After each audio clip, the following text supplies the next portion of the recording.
The summer wind of late senior year brushes past the open classroom windows, carrying the dry, scorching scent of sun-warmed laurel leaves and the noisy chatter of teenage students.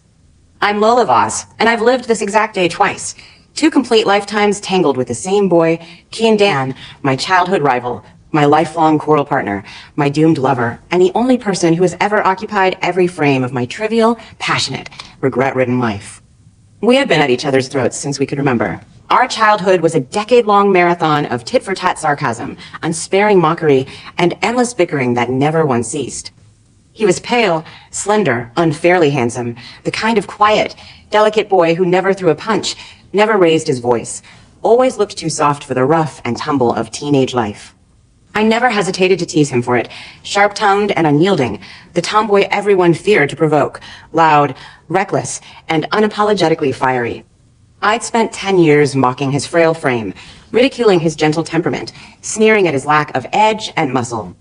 To young, ignorant me, strength was roughness, personality was arrogance, and the quiet, reserved Kian Dan was nothing but a pale, weak pretty boy who didn't belong in the same rowdy world as me. I'd call him dull, spineless, too fragile to stand his ground, while he'd fire back that I was a walking disaster, a noisy, unrelenting troublemaker who could never keep her mouth shut, a chaos storm in human form. We mocked each other relentlessly for over a decade. We bickered over trivial classroom disputes, fought over trivial playground territory, argued over every small difference in opinion, and never shared a single peaceful, gentle moment in our entire childhood and early adolescence. To everyone around us, we were natural enemies, 2 people destined to clash forever, incapable of kindness, incapable of tenderness, incapable of love. But fate is the cruelest, most ironic playwright in existence. After graduating high school, we left our childish hatred behind, stumbled into a hesitant romance, entered the same university, walked hand in hand through 4 years of youthful bloom, and eventually tied the knot, bound by a marriage that was equal parts love and choral. Our marriage was never gentle or tranquil. We spent every year bickering, conflicting, misunderstanding, and clinging stubbornly to each other despite every fight. We loved fiercely and fought harder, trapped in an endless loop of affection and friction, too proud to admit our soft spots for each other, too stubborn to lower our guards and speak our true feelings. We wasted our entire adult lives tangled in this bittersweet cycle, holding onto each other with bruised hands until the very end. The end came in a cold, sterile hospital ward on a frigid winter night. I was terminally ill, lying weak and powerless in the white hospital bed, my once fiery body worn down by years of illness and endless trivial quarrels. Kian sat beside me, his slender hands tightly wrapping around my cold, frail fingers, his eyes red and swollen with suppressed tears, the quiet boy I'd mocked for weakness, now the only person holding vigil over my dying breath. In my final moments, all the childish hatred, all the years of quarrels, all the stubborn pride melted away completely. I smiled at him like a young, ignorant little girl again, my voice thin and hoarse with terminal weakness, teasing him one last time just like we'd done for decades. Look at you, still so thin, still can't cook worth a damn. If there's a next life, I'm definitely finding myself a tall, muscular guy with real personality. No more weak, quiet, pretty boys like you. I meant it as a gentle joke, a final tease to ease the heavy sorrow of our parting, but Kian's shoulders trembled violently. His warm tears fell onto the back of my hand, scalding and bitter.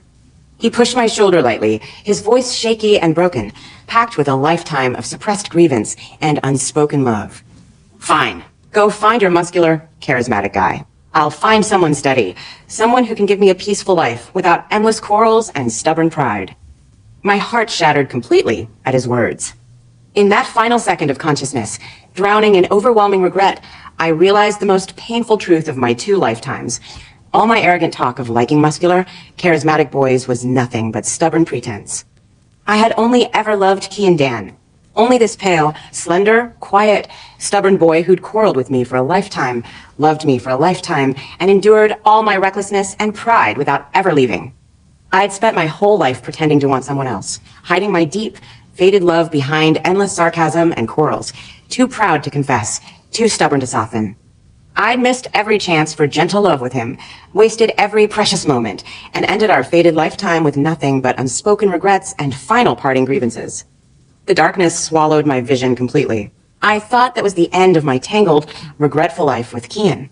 until my eyes fluttered open again, and I was jolted back to the blazing summer afternoon of our senior year of high school, the exact day that changed the trajectory of our entire lives, the day a transfer student stood in front of our classroom and confessed to me. Sunlight streamed through the classroom window, gilding the edges of the old wooden desks and illuminating the flustered face of the new transfer student, Jet Reed. He was tall, broad-shouldered, muscular, with a bold, charismatic personality, the exact type I'd falsely claimed to like in my past life, the type I'd used to provoke and hurt Kian countless times. Jet stood nervously in the middle of our noisy classroom, all eyes locked on him and me, his voice earnest and trembling as he bared his youthful crush for the whole class to hear. "Lola, I've liked you since the first day I transferred here. You're bright, brave, and so unapologetically yourself. Will you give me a chance? Will you go out with me?" In my first lifetime, I glanced sideways at Kian out of pure stubborn provocation, caught the faint tension and hidden loss in his eyes, and curled my lips into a cruel, mocking smile. I'd rejected Jet bluntly, not because I didn't want him, but because I wanted to tease Kian, to provoke him, to make this quiet boy show even a trace of jealousy for me. Then the whole class had burst into teasing shouts, yelling that I only had eyes for Kian Dan, that my type was always his quiet, handsome kind.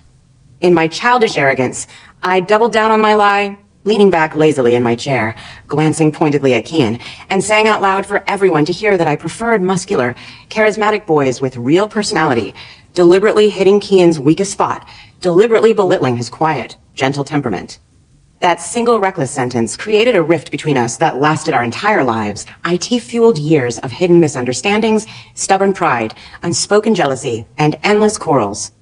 It made us spend our youth hurting each other, made our marriage full of friction, and left us with nothing but endless regret at the end of our lives. But this is my second rebirth. I have lived a full lifetime of regret, loved this boy through every quarrel and every tender hidden moment, and died with nothing but remorse for my own stubbornness and pride.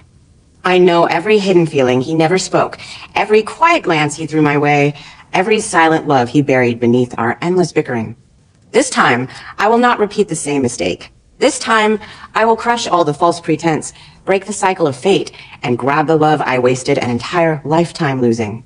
I lift my head slowly, my gaze sweeping past the hopeful Jet Reed, walking precisely onto the pale, slender boy sitting by the window, Kian Dan. His jaw is tight, his fingers curled loosely around his textbook, his dark eyes hidden behind a layer of calm indifference, but I can see the faint tension coiling in his shoulders, the hidden unease in his pupils, the quiet jealousy he never dares to reveal. In my past life, I teased him, provoked him, and pushed him away. In this new life, I will reverse everything. I retract my gaze from Kian, turn back to the stunned transfer student Jet, and curl my lips into a bright, unhesitating smile that shocks the entire classroom silent. Sure, we can try. The entire classroom falls into dead silence in an instant. The noisy teasing chatter vanishes completely, replaced by unified shock and disbelief. All students stare at me with wide eyes, unable to believe their ears. Jet Reed freezes on the spot, his previously nervous and hopeful expression turning into pure stunned joy. He blinks repeatedly, as if he's dreaming, and his ears flush bright red with excitement. Really, you're willing to try with me? I nod casually, my tone light and unconcerned, but my peripheral vision is firmly locked on the boy by the window, Kian Dan. The second I confirm my promise to Jet, I watch Kian's calm facade shatter completely.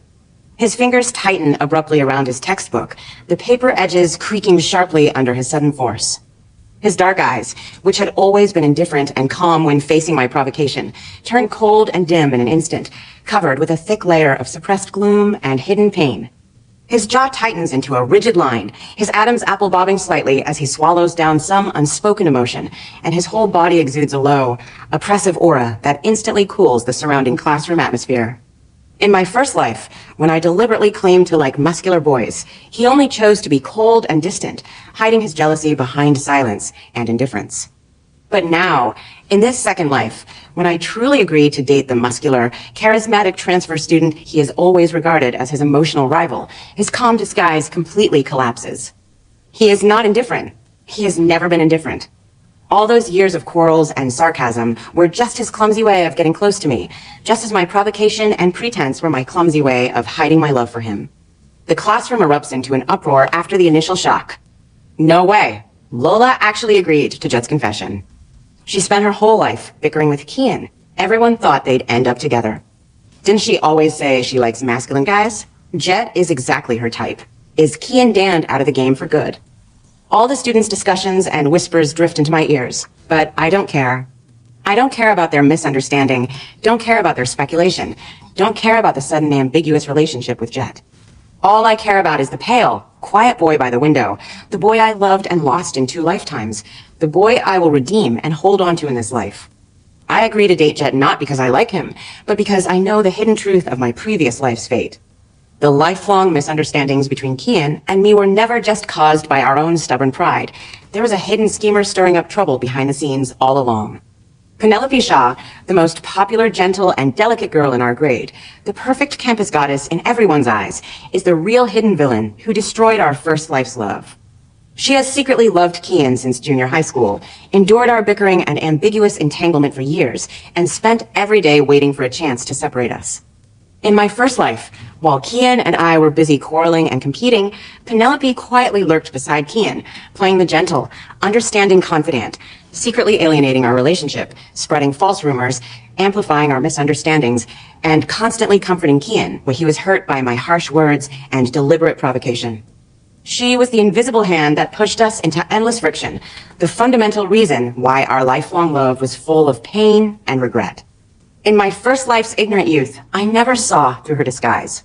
I thought all our conflicts were just our natural, incompatible personalities, never realizing that every misunderstanding, every cold war, every painful estrangement was carefully manipulated by this gentle-looking schemer. This time, with dual-life memory and full hindsight, I see everything clearly. My promise to Jet is my first deliberate layout, the start of my full counterattack against Penelope's hidden scheme, and the key to breaking our fated tragic cycle. After class, Jet Reed follows me eagerly, his youthful face full of bright expectation. Lola, since we're dating now, can I walk you home after school? I can buy you milk tea every day, and I'll protect you from anyone who bullies you. I smile faintly and nod perfunctorily, my gaze still inadvertently drifting toward the window seat. Kian has packed up his textbooks silently, his figure cold and lonely, walking out of the classroom alone without a single glance in my direction. His back is straight and stiff, exuding a strong sense of alienation and grievance that he never shows to anyone. Just as I'm about to follow him subtly to observe his reaction, a gentle, soft voice rings out beside me. Lola, congratulations on starting a new relationship with Jet. You two look really well matched. Penelope Shaw walks over slowly, her long hair soft and flowing, her expression gentle and harmless, holding a box of handmade cookies in her hand, the perfect image of a kind, considerate campus goddess. She hands me the cookie box with a warm smile, her eyes seemingly full of pure blessing. I made these this morning. They're your favorite butter cookies, and I know you've always liked guys with a bright, sunny personality like Jet. It's good that you finally stopped bickering with Kian. You two were always fighting. It must have been tiring for you. Her words sound gentle and well-meaning on the surface, but every sentence is carefully crafted to deepen the rift between Kian and me. She subtly emphasizes the incompatibility of Kian and me, strengthens my preference for sunny, muscular guys, and completely whitewashes her years of hidden alienation and scheme. In my first life, I naively believed her kindness, even took her as a good female friend, and vented all my grievances about Kian to her countless times, letting her grasp every emotional weakness between us, letting her use my own words to hurt Kian and alienate us further. But now, I see through her perfect disguise at a glance. I don't take the cookie box. The smile on my face fades slightly, and my tone turns cold and sharp, no longer the impulsive, ignorant tomboy she can easily manipulate. Thank you for the blessing, Penelope, but I don't need your cookies. And who told you Kian and I were tired of bickering? Penelope's smile freezes subtly on her face, her eyes flashing with a moment of hidden surprise. She's never seen me talk to her in such a cold, guarded tone before. In her cognition, I've always been straightforward, impulsive, and easy to provoke, with no hidden thoughts, easy to manipulate with a few gentle words. She quickly recovers her gentle disguise, tilting her head innocently. I just thought you two have quarreled for so many years. Everyone thinks you're incompatible. I just don't want you to be unhappy. I chuckle softly, the sound cold and meaningful, staring straight into her eyes, uncovering her false pretense layer by layer. Quarrels don't mean unhappiness. Some people quarrel on the surface, but care about each other in their hearts. Some people are gentle on the surface, but secretly wish others would quarrel and separate forever. Don't you think so, Penelope? Penelope's face turns slightly pale. Her gentle disguise cracks for a split second, and a trace of panic flashes in her eyes. She quickly lowers her gaze, not daring to meet my sharp, insightful stare, and forces a stiff smile. I don't understand what you mean. Lola, I've always hoped you and Kian get along well. Really? I take a step closer to her, my voice low and clear, pressing every word tightly. Then why do you always appear beside Kian every time we quarrel? Why do you always comfort him and speak bad things about me when I'm not around? Why do you always spread rumors that I hate Kian and only like muscular guys? Every question hits the nail on the head, directly piercing her years of hidden scheme and gentle disguise. Penelope's body trembles slightly, her hands subconsciously tightening, the handmade cookie box almost slipping from her grasp. She never expected that the always simple and impulsive me would suddenly see through all her hidden tricks, would directly expose her years of secret manipulation in front of her face. I don't give her any chance to pretend or defend herself. I turn around and leave directly, ignoring her stiff and flustered expression, walking straight toward the school rooftop, the only quiet place Kian always goes to when he's hurt and wronged. I know Kian is there. In my first life, every time I provoked him, every time I said I liked other types of guys, every time I distanced myself from him, he would hide alone on the rooftop, silent and lonely, never telling anyone his grievance and jealousy. I push open the rusty rooftop iron door, and the roaring summer wind instantly sweeps over me, lifting my long hair. The wide rooftop is empty except for a tall, slender boy standing by the railing. Kian Dan stands quietly by the railing, his hands resting on the cold iron bar, his gaze staring blankly at the distant playground. His side profile is pale and delicate, his jawline tight, his whole body wrapped in a thick layer of cold loneliness and suppressed sadness. He doesn't turn around when he hears the door open, as if he already knows it's me.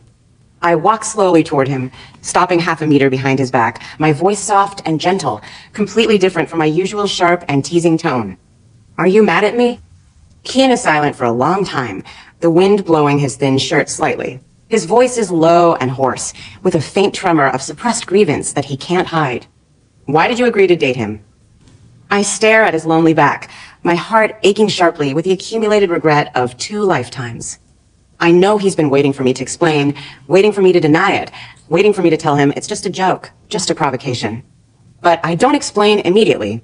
I continue my layout, using this seemingly wrong choice to completely eliminate the hidden obstacles between us, to completely break the fate of misunderstanding and separation. I walk closer, until my chest is almost touching his back, my voice soft and clear, blowing gently in the summer wind. Kian, do you remember what I said in our previous life? I said I liked guys with muscles and personality. Kian's body stiffens suddenly. He turns around slowly, his dark eyes filled with unprecedented pain and loss, his pale face even paler under the sunlight. He stares at me intently, his voice trembling slightly. So you really like that type? You really don't like me at all? This is the deepest hidden misunderstanding between us for 2 lifetimes. He has always thought I dislike his slender, quiet appearance, always thought I disdain his gentle temperament, always thought I yearn for bold, muscular, outgoing guys. This misunderstanding has haunted him for more than 10 years, making him inferior, stubborn, and too proud to confess his love, pushing us into endless quarrels and separations. In my first life, I never dared to face this misunderstanding directly, never dared to tell him my true heart, hiding my love behind provocation and sarcasm until death separated us. But this life is different.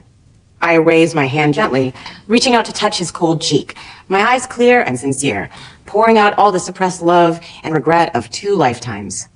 I lied. I never liked those muscular, noisy guys. All those words were just my stupid pride, just my clumsy way of teasing you, just my childish way of making you look at me more. Kian's eyes widen abruptly, his whole body freezing in shock, staring at me in disbelief, as if he can't understand the meaning of my words for a moment. I quarreled with you for more than 10 years, mocked you, provoked you, and pretended to hate you every day. But Kian, I lean closer, my forehead almost touching his, my voice soft and firm. The only person I have ever liked in my 2 lifetimes is you. Only this pale, quiet, stubborn you who quarrels with me, but never leaves me. Kian's eyes turn red in an instant. The suppressed sadness, grievance, jealousy, and inferiority of more than 10 years all burst out at this moment. He stares at me intently, his dark eyes filled with surging tears that he stubbornly holds back, his Adam's apple bobbing violently, unable to speak a complete sentence for a long time. After a full minute of silence, he stretches out his long arm abruptly, pulling me tightly into his arms, his embrace strong and desperate, as if he's afraid I'll disappear if he lets go for a second. His hoarse, trembling voice rings in my ear, packed with 10 years of unspoken love. "You idiot! Do you know how long I've waited for you to say this?" I bury my face in his warm chest, listening to his powerful and rapid heartbeat, feeling the long-lost sense of steadiness and belonging that I missed my whole last life. All the regret and pain of 2 lifetimes dissipate completely at this moment, replaced by full, solid sweetness and steadiness. But I know this is not the end. Our true redemption and counterattack have just begun.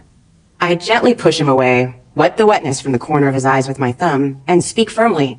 I agreed to date Jet not because I like him, but because I want to completely pull out the hidden person who has been stirring up trouble between us. Kian's eyes narrow slightly, his expression turning cold and sharp instantly. "Penelope?" I nod firmly. She has been pretending to be gentle and kind all these years, secretly alienating us, spreading rumors, amplifying our misunderstandings, and making us quarrel and hurt each other. All our painful estrangement in our previous life was all her scheme. Kian's face turns completely cold. In his gentle and quiet world, he has never guarded against the so-called gentle friends around him. He had always thought Penelope was just a kind classmate who was willing to help others, never expecting her to have such a deep, hidden, scheming heart, secretly destroying his and my fate for years.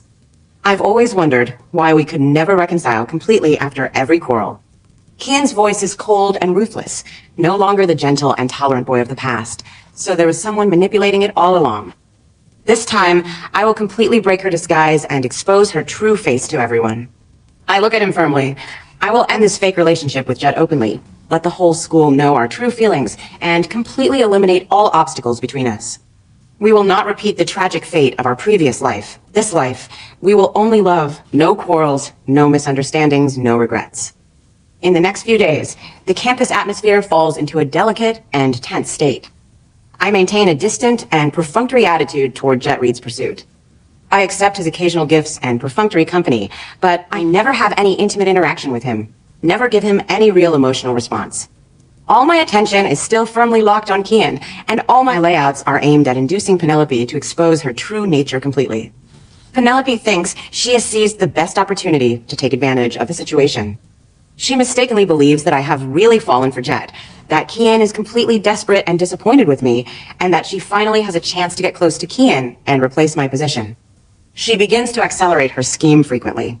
She takes the initiative to comfort the depressed Kian in front of many classmates, pretends to be a gentle and understanding confidant, deliberately takes out the snacks and drinks I don't like to please him, and repeatedly hints in front of others that I am unworthy of Kian's deep affection, that I am reckless and willful, and that she is the one who truly understands and suits him. She even secretly spreads false rumors in the grade, saying that I have always been playing with Kian's feelings, that I have never taken their years of entanglement seriously, and that I am a fickle and affectionate person who abandons old feelings for new love. In just 3 days, the whole grade's public opinion begins to tilt. Many students who don't know the truth start to misunderstand me, think I'm ruthless and fickle, and feel sorry for the quiet and dedicated Kian, while praising Penelope for her gentleness and kindness. Penelope becomes more arrogant and unscrupulous because of this. She thinks she has completely controlled the campus public opinion and the emotional situation, and that she is one step away from successfully replacing me. But she doesn't know that all her actions are completely under my control. Every rumor she spreads, every deliberate intimate move she makes toward Kian, every word of alienation and slander is perfectly recorded by the evidence I have prepared in advance. I have long asked my trustworthy desk mate to record all her private remarks, saved all the rumor screenshots she spread in the class group, and confirmed all her years of hidden alienation behaviors through multiple student witnesses. Everything is ready. Only the final public execution is left. The opportunity for public execution comes on the school's weekend grade party, the largest collective activity of the senior year, with all teachers and students of the grade present, and all class cadres responsible for on-site recording and photography. Penelope deliberately dresses up exquisitely, wearing a pure white dress, appearing gentle and moving, and takes the initiative to sign up for a stage program. She plans to sing a gentle love song on stage, taking the opportunity to publicly express her long-hidden crush on Kian, completely confirming their ambiguous relationship in front of the whole grade, forcing Kian to accept her confession in public, and completely cutting off my possibility of reconciling with Kian. Before going on stage, she deliberately walks to my side in front of many students, raises her chin slightly with a hidden arrogance, and pretends to comfort me. Lola, I know you're happy with Jet now. Kian has been sad for a long time, but I will take good care of him for you in the future, don't worry. Her words are full of hidden provocation and declaration of victory, deliberately letting all surrounding students hear, strengthening everyone's misunderstanding of our emotional relationship. The surrounding students look at me with complicated eyes, some sympathetic, some mocking, all thinking that I am about to lose my childhood rival and fated lover completely, and that the perfect Penelope will replace me. Jet Reed stands beside me, trying to comfort me gently. Lola, don't be sad. I'll always be with you. I won't let you be wronged. I glance at him faintly, then look at the arrogant Penelope and curl my lips into a cold, calm smile. This is the final moment of the layout. The long-awaited public counterattack and face-slapping climax is coming. I don't pay attention to Penelope's provocation, nor do I respond to Jet's tenderness. I turn around and walk straight to the stage host, whispering a few words to the host, and successfully apply for a temporary speech session before Penelope's performance. Under the confused gaze of the whole grade, I walk slowly onto the brightly lit stage, standing in the center of the stage where all eyes converge. The noisy party scene falls into complete silence instantly. All teachers and students focus their eyes on me, waiting for my speech. I hold the microphone steadily, my expression calm and powerful, my voice clear and penetrating, spreading to every corner of the party venue. Good evening, everyone that I know that recently. There have been many rumors circulating in our grade about me, Kian, Penelope, and Jet. Today, I'm here to completely clarify all misunderstandings and let everyone know the whole truth. I first take the initiative to explain my fake relationship with Jet, candid and upright without any evasion. I agreed to Jet's confession a few days ago not because I have a crush on him, but because I want to find out the hidden person who has been secretly manipulating the relationship between Kian and me for many years. Here, I solemnly apologize to Jet for using you in this layout. I have no romantic feelings for you at all, and I formally terminate this fake relationship now. Jet freezes on the spot, his face full of shock and loss, but he has no choice but to accept my frank and straightforward explanation.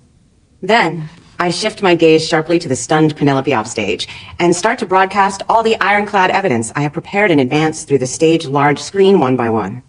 The screen displays Penelope's private rumor records, her malicious slander remarks about me, her private alienation chat records, and the witness recordings of her secretly provoking conflicts between Kian and me over the years.